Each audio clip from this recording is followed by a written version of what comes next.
L'Empire romain est mort depuis 3 siècles. L'Europe est un chaos total. Des royaumes barbares se disputent des territoires, la violence règne, et la culture disparaît peu à peu.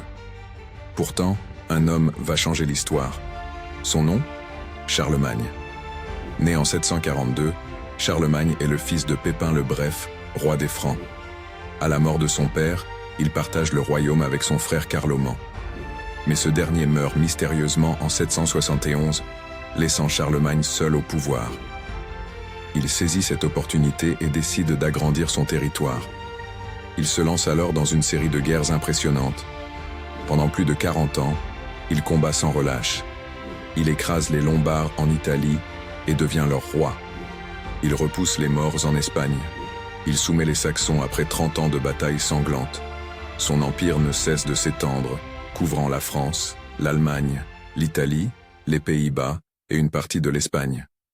Mais Charlemagne ne se contente pas d'être un conquérant. Il veut un empire puissant et structuré.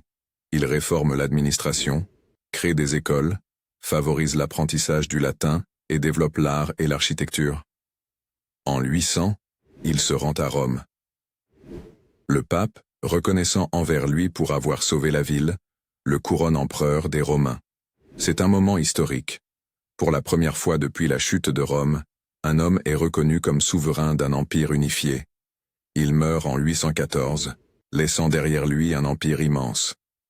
Malheureusement, ses héritiers se disputent le pouvoir, et l'empire finit par se diviser. Mais son héritage perdure. Il est considéré comme le père de l'Europe.